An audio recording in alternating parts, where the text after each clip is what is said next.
What can you say about Bohemian Rhapsody that hasn't already been said? I think the music world has collectively used up every superlative and accolade there is. Oh, mamma mia, let me go. So, how about this? Bohemian Rhapsody should not have been a hit. Because in 1975, Queen took a good look at the songwriting rulebook, chucked it out, and set it on fire for good measure. So what on earth am I on about? Let's go through everything, and if you love classic rock history like me, make sure to subscribe and join our pack. You have to take risks at certain points, and that was a point at which we decided to take a risk. So that was a bit of a statement I made back there. Let me pull back a bit and explain myself. Obviously, as we all know, Bohemian Rhapsody is one of the biggest and greatest songs Queen ever produced, and indeed anyone has ever produced. Across the world, it's gone platinum for a staggering combined total of 45 times, and that's not including the diamond certification it holds in America. I didn't even know diamond certification was even a thing before researching this video, but it is. In the UK, it's the third biggest selling single of all time, according to the UK official charts. And let's not forget about the amount of joyful moments this song has given us at weddings, on nights out, singing along in the car. I mean, it's everywhere. So yeah, it's obviously a hit, but you knew that already. But if we're looking at how these things are normally done, it isn't a single at all. For a start, it's 6 minutes long. The average hit single these days is around 3:30, and that's even after it went down from around 4 minutes back in the 90s. Second, it has no chorus, no catchy hook, which you can sing back after hearing it once or twice, which probably comes as a surprise because, well, most people can probably sing back almost every word of this song. The entire structure of the song has nothing to do with your standard verse, chorus, bridge, and end format of your typical hit single, especially in the pop world. We're going to go into all of this in more detail, but suffice to say, this track was such an alien that when Queen brought it to their producers, they initially didn't want to even put it out as a single. It had a very big risk factor, yes. The radios didn't really like it initially because it was too long, and the record company said, you can't market it that way. And after me having virtually put the three songs together, they wanted me to sort of slice it up again. Yeah, they said nobody would play it, that's too long, and I just said it either goes out in its entirety or not at all. So it was a big risk. It was either going to be a big flop because nobody would play it, or something would happen, and luckily, it became a major hit. So how was this song born? Well, in the mid-70s, Queen were already very much a band on the rise, having seen success with their previous albums, especially 1974's Sheer Heart Attack. However, financially, well, the boys were broke. Their management company, Trident, had kept the vast majority of the money produced by their success, and ruthlessly controlled what money the band members did get. Unsurprisingly, they decided to get out of this contract, signing up with EMI instead, and with a fresh start began rehearsals for their fourth album, A Night at the Opera.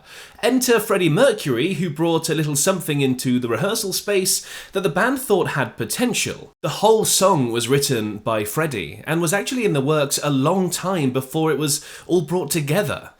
Bohemian Rhapsody started life as different parts of at least 3 songs that Freddie had, but wasn't sure what to do with, so he decided to stitch them together, and then he got really ambitious with it.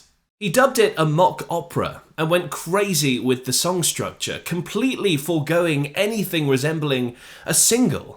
It has an intro, a ballad section, then a guitar solo section, the classic opera section, followed by that iconic all-out rock bridge, and finally that mournful outro. It's bonkers. It's maverick. It's the track you'd normally only find when sitting down to listen to an album in full. It was dubbed Fred's thing in the studio. This one was unusual in that he had the whole song planned out in his mind going in, because usually Queen's material was written mostly in the studio. Mercury directed the band throughout the entire process, and fun fact, you know the iconic rock riff in the bridge section of the song, the one that gets everyone dancing and doing the air guitar? Brian May, their legendary guitar muso, didn't actually write that. Freddie Mercury did. Yeah, he wrote the entire thing. Such was the scale of Freddie's vision. The song was actually recorded in separate sections, in separate studios, as it all came together. And it was a slog, to put it lightly. Reportedly, the band members would sing up to 10 hours a day, perfecting their parts, trying out ideas and doing overdub after overdub. In fact, in some places, as many as 180 overdubs were taken, which actually produced some complications. Remember, these were the days of analog tape recording, and the band did so many takes and overdubs that they literally wore the tape thin, costing them sound quality at times. And in the case of Bohemian Rhapsody, I'm sure you know this story, we started thinking, oh, we're losing a lot of quality on this. You know, we're losing all the top. Maybe we better put some top end back on this. Why is this happening? And then Roy takes the tape off the machine. The tape is 2-inch, holds it up to the light, and you can see through the tape. Oh, so that's actually true then? Yeah. And just a quick aside for any big Brian May fans, that's a really great interview he did with Rick Beato, where he gives some great info about the sound recording processes they used. You can click over there for the full interview. So all in all, the song took 3 weeks to be born, a far cry from the quick cash-outer single for the record company story that is true for a lot of great singles. And there's a good reason for that. Because they weren't trying to record a single. They were following a vision, seeing where it would go, what they could create. They were pushing themselves to make a great song, not a radio hit. And what we, I think, try and do is try and, with each album, try and work out what is, where our music is at the current given time, and try and showcase it in say, one single, in one sort of number.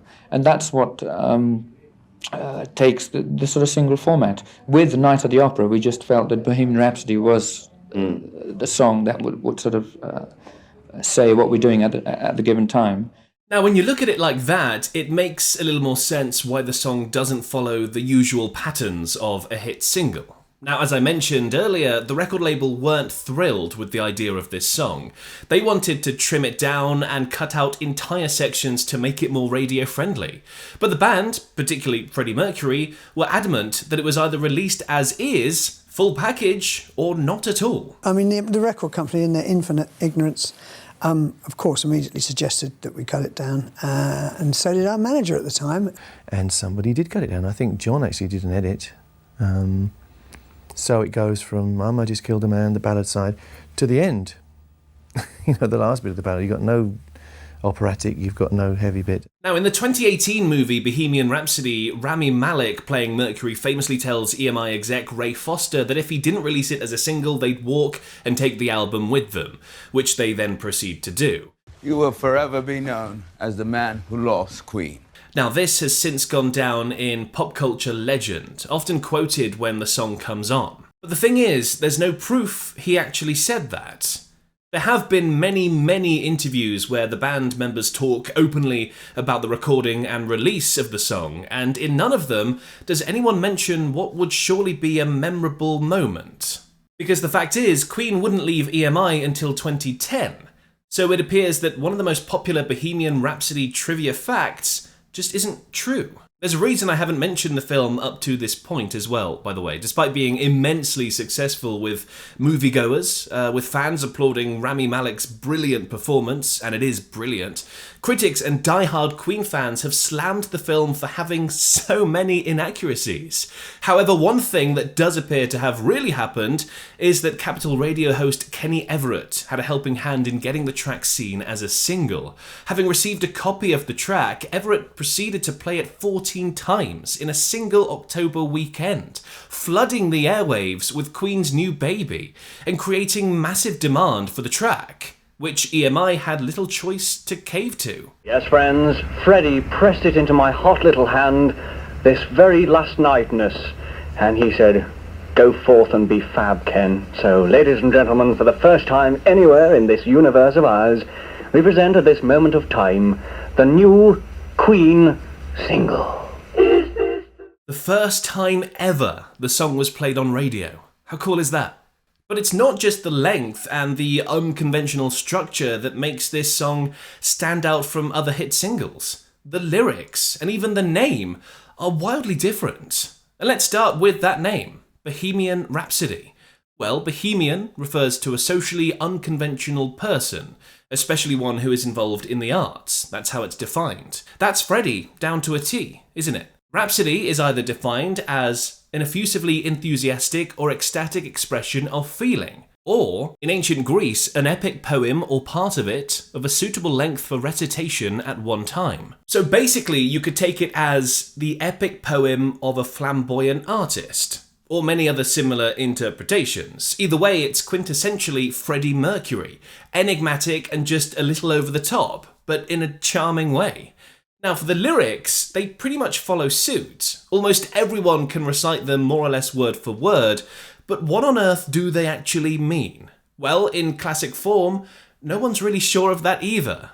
What is Bohemian Rhapsody about? I don't think we will ever know. I mean, if I knew, I probably wouldn't want to tell you anyway. Freddie remained tight-lipped about the meaning behind the lyrics throughout his life, but of course many people have taken it upon themselves to interpret them. There are many theories, but one of the popular themes is that the majority of the lyrics are Freddie wrestling with his own psyche and sexuality, exploring feelings of a changing persona, outward pressures, guilt and feelings of escapism. Many point to these classic lyrics. Mama just killed a man, put a gun against his head, pulled my trigger, now he's dead. Mama, life had just begun, but now I've gone and thrown it all away. People think Mercury is painting an image of killing his old self and leaving his identity until that point behind.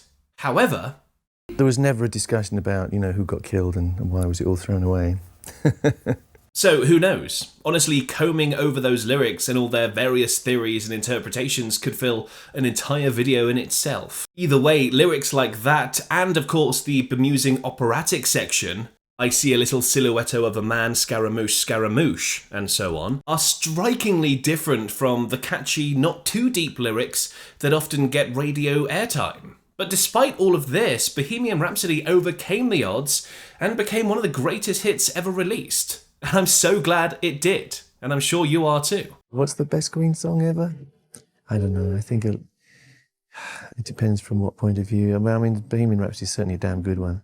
Now, another hit that had absolutely no business being a hit single, again because of just how many rules it broke, is Virginia Plain by Roxy Music. And I've made an entire video on the story behind that song too. Click over there and watch it next.